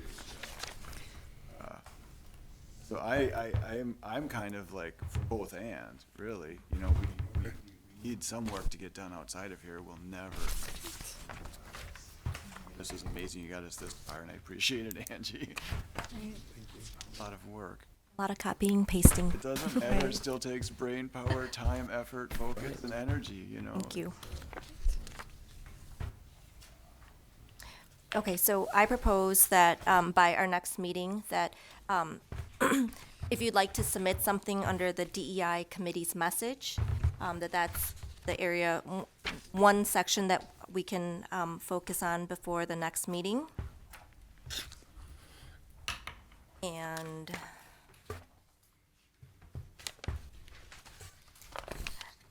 It'll be in our Google Drive. We're gonna set up a DEI committee message. Just start a document. Somebody want to drop it in there, or is that something? I think we can just add Or it just right add to it this right in here? document. Okay. We could add it, into this document. And then, as you can see, everybody's comments can be put in. Track all changes, right? I don't know if it'll let you just get rid of stuff, but you can always go back, but, but yes, just try not to delete anything. So DEI committee's message, should we try to tackle section 1, the plan mission, 1.1 plan mission, 1.2 guiding principles? Just to back up to executive summary, I see a lot of this is right out of the ordinance, so that totally makes sense, only because we just skipped it. Right, oh, thank Didn't you. wanna- Yes, And then I think after the ordinance, the next paragraph will get determined by the content. And then DEI vision and strategic plan, that's just a general, statement. So I think everyone could also review that, but generally, most of it's just right out of our ordinance. And then the sections, of course, will be determined when we get to the end, and the last one is just a general statement in that area, so that should be pretty stable. The other thing, and I don't mean this, but, I mean, think about if we need a plan mission, guiding principles, a plan lens, key terms, do we need all of these? And I only ask because the more we have, the longer we will take to make a collective decision on if we have all of these things. We already have a mission statement. So I'm just saying if we choose to do all of those, it might just, again, take a little bit away from the getting to the content, which is, I think, where many of you would like to get. I don't know, I like the plan lens stuff, but I think we can find another place to put it. I get what you're saying. You know, should we just like, you know, and then, you know, there's usually a need to certainly define key terms, you know, and some, more will be revealed. Right. So I think that's probably an important thing, but. Right, I don't that know. may come Angie? at the end, too. Yeah, wherever they get put, we can, it's up front, we can reformat it, but so really what I heard, the committee's message, and then this plan mission, the introduction, that's right, okay. So what else are we focusing on beyond that then? The guiding principles? The plan lens. Key terms. That's what I know where to stop. Key terms might, again, we might be able to put those together at the end. I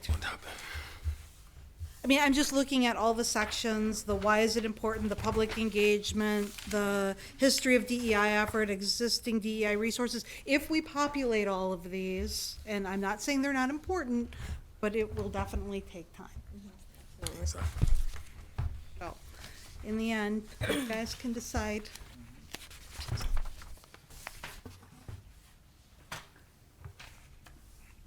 So, sounds like we want to go through key terms. Is that as far as we're looking at right now? I think all of section 1 before the next meeting.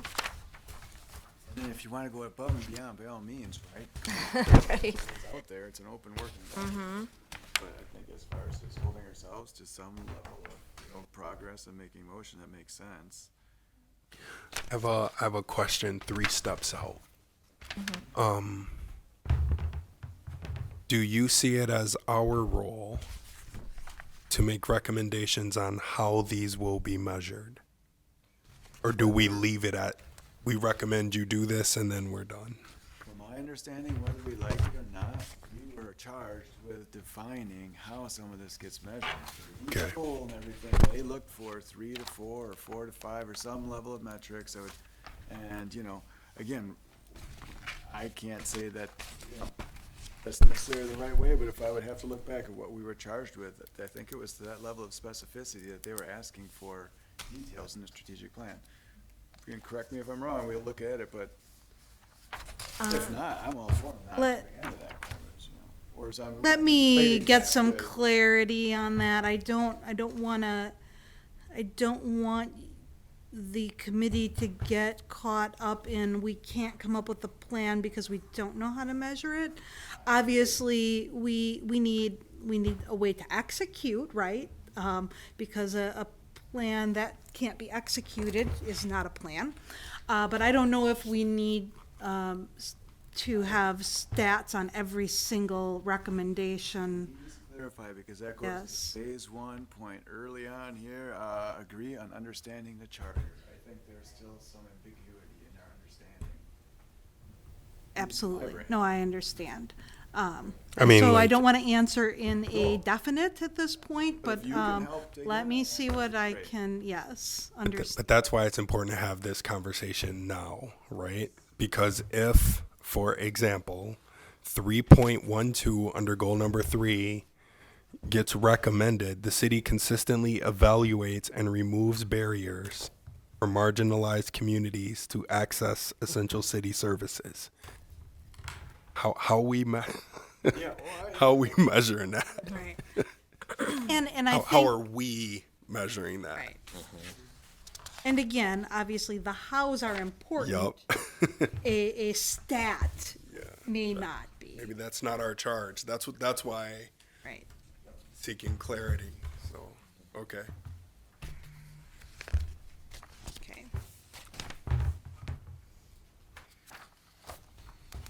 I'm sorry, what was that by when date? I propose that by our next meeting, our August meeting, committee members look through section 1 of our plan and submit their input.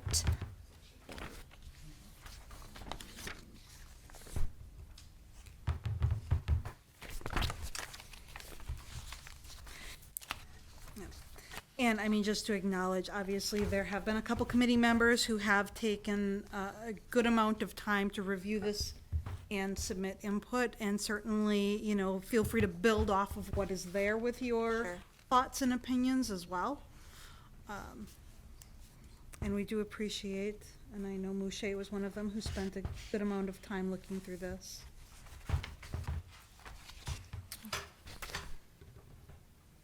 Any other comments, thoughts, questions? All right. I'm going to move on to the next agenda item, being conscious of our time.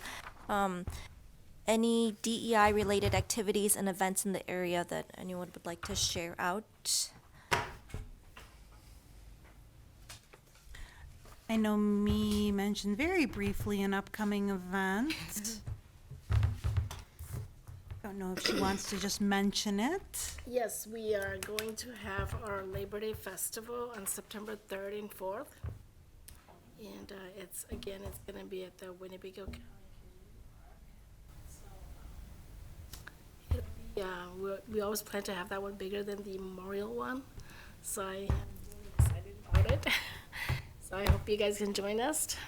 Again, hopefully I will find some time to send invitations to everybody so that you can come there as a VIP and join us. Especially, I would like my guests to join us on Saturday morning when we do our opening ceremony. So, Me, would you just like to, for those listening, the name of that event or what that event is a little bit more? yes, the name of the event is called Hmong National Labor Day Festival, and it is sponsored and hosted by the Hmong Service Center, Inc. Okay, thank you. And yep. For whatever you do with this, I am aware that Marian University, Ripon College,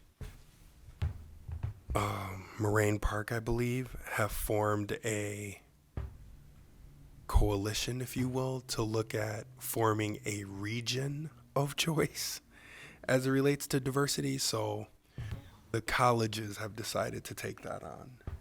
So like a region. So obviously their region bumps up against our city. So there might be some opportunities there to explore. In addition, New North has on their website a DEI menu with events. I would encourage, perhaps we can add that to our Facebook page, a link to their page, because I think they are consistently getting input on events in the New North, which covers 18 counties.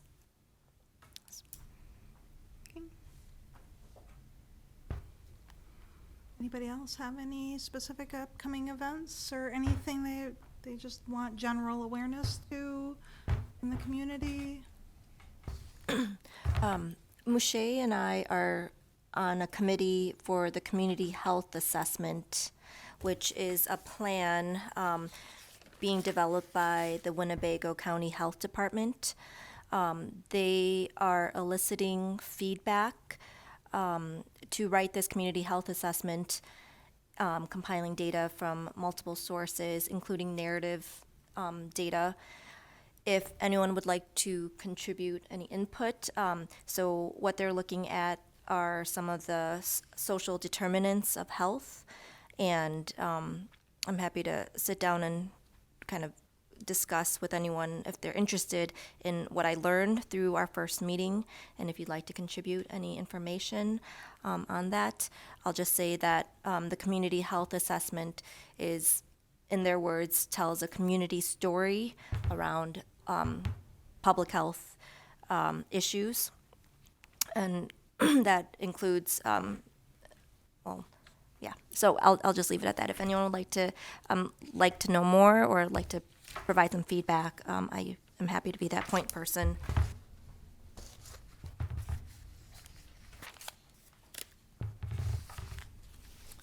All right.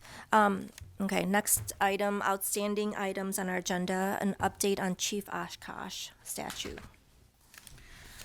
Well, unfortunately, I received an update that the plaques are continue to be delayed. We apparently have a new contact at the company that has been assigned to do it. Our old contact is apparently no longer with them, and they are saying that their projects are about 6 months out from order date. And so they are telling us potentially by the end of October, they would have those ready for us, but at this point, it's a soft date, we'll just say. So I will keep you guys updated, but unfortunately, it seems as though there's a backlog of projects that they are working on. Thank you, Michelle. Okay, update on community event. Excuse me. At our last meeting, we discussed how the Harvest Moon Festival will be postponed to September 2023. For this year, we'd like to, or as a committee, publicly recognize and acknowledge Manila Resto, which will be celebrating their 10-year anniversary in September. And so as a committee, I don't know what that might look like. And Michelle, we need to have a conversation, or maybe with John and Mark, what that might look like as far as, our committee presenting an acknowledgement or a recognition for that. I do know Manila Resto is planning on having a celebration, and so just putting that out there as well. September 10th of this year, 2022, they will be having a celebration. So if you'd like to come out to that, please do. As far as the Oshkosh Harvest Moon Festival in September 2023, one possible partnership we're thinking of, and I will be meeting with Tom Foytik on Friday. He is the director at Go HNI, the Greater Oshkosh Healthy Neighborhoods Initiative, I think is what I stands for. As a possible partner in, especially as one of the themes in this event will be welcoming, and they work with neighborhoods on belonging and as part of their mission. And so I can report back on that meeting at next month's meeting.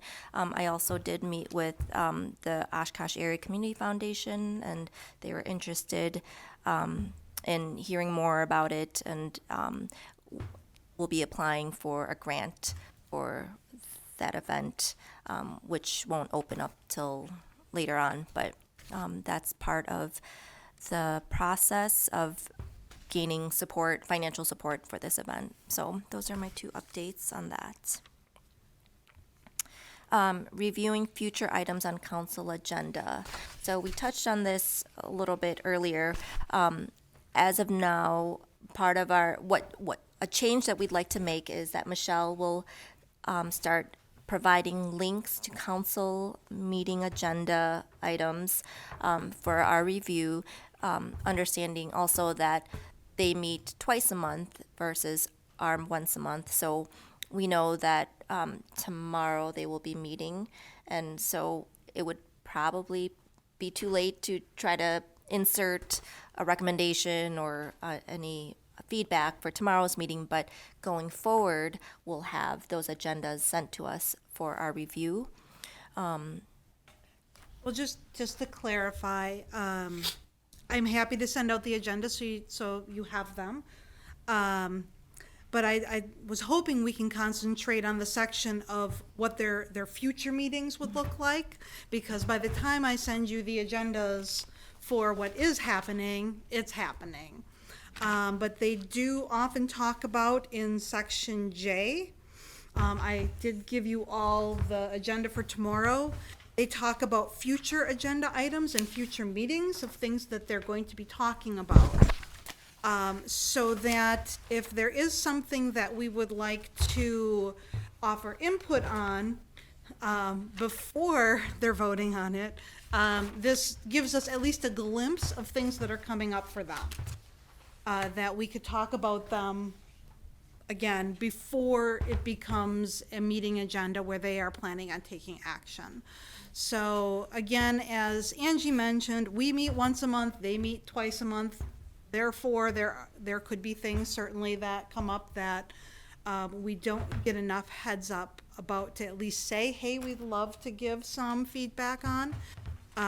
But if there is something that we would like to give feedback on, I'd be, again, let's look at it as far ahead as we can. Also, I do believe that the council members are cognizant of some of the things maybe that they could get some input on from the DEI committee in the future. I would like to add this to our next agenda as well, and I would hope, I'm hoping that our council liaison, Aaron, will be able to join us and maybe discussing his role in helping solicit some of that feedback from our committee. So I propose we add that to our next agenda for next month as well. And if anyone has any other suggestions on how to make this process clear and more definitive, please pass on those suggestions to me or Michelle or Saida. And I just would like to clarify, please do send me any agenda requests so I can make sure I get back to you directly on any of your agenda requests. And if they, if for some reason they are not added to the agenda, so that we can make sure we don't have any miscommunications. There are times where I have sat down with the chairperson and there are just too many things on the agenda that we know will take 3+ hours, and we have reprioritized, as well as, ensuring that it's within our scope. So please, please contact me directly and copy in Angie as the chairperson. Just a question, I do appreciate this, and just when I look at the future meetings, especially when it comes to, say, ARPA allocations, like, these are not things that's nothing virtual meeting, like, okay, so there's a meeting coming up, but what is it that they're gonna be dealing with? Are we gonna be able to get some little more insight or clarity as to like really what the discussion is? What is the intent of that? Like, what are they, I mean, you told us virtual options meetings, that's pretty clear. Right. ARPA one, that's not so clear, for non-infrastructure purposes, that's, I would like to have some insight into what that looks like. Right. Or other ones that come up, like how are we supposed to get a little more context? It may be defined further at the meeting tomorrow, since it's on the future agendas list. You know as much as I know at this moment. So Maybe that's where our liaison can help out, and again, give us a little more of that context. when you have that. Okay, thanks. Good question, Ashley.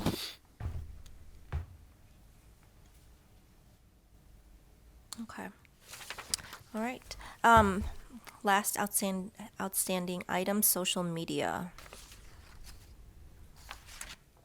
So as you do know, we have the City of Oshkosh Diversity, Equity, and Inclusion page up and running. If you have things that you would like to share, generally, we are sharing events and such that would have the lens, we'll call it, of welcoming and inclusive to the organization. Or not to the organization, to the city, I'm sorry. I'm so used to speaking in organization terms sometimes. But again, we want to gain some more, hopefully, viewage is not a word, but viewers on that on that Facebook page. So feel free to share. And, we appreciate anybody who refers anything over to us.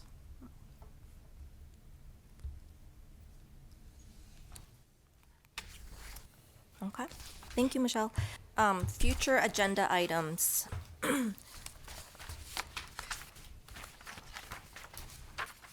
So currently, we have this strategic plan development. I've asked to place, I already forgot. What else I've asked to place? We'll talk about it. Oh, the role of the Oh, yes. council Thank you. liaison. I'm sorry, took me a second. Aaron, Yes. Yes. Council liaison role, basically, in assisting Yes. us. Thank you. Yes, thank you. Where did I write? Okay. Anything else anyone would like to add for a future agenda item? And if you don't have anything now, but have something between now and 3 weeks from now, please email me, Michelle, or Saida. Generally, I sit down with the chairperson and vice chair, if they're available, 2 weeks before our meeting. So that's generally when I like items, not that we can't add them later on, because we certainly can. But it's just nice if we get them a little bit ahead of time so we can vet them out. But yeah, today is an opportunity, obviously, for agenda items, as well as just feel free to get those over to us.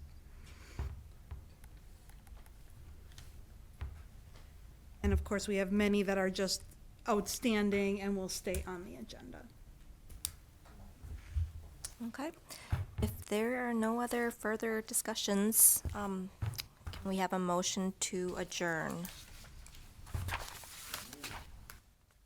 Second? Second. Thank you. All those in favor of adjourning? Aye. Any opposed? All right. Thank you, everyone, for your Thanks, time. everyone.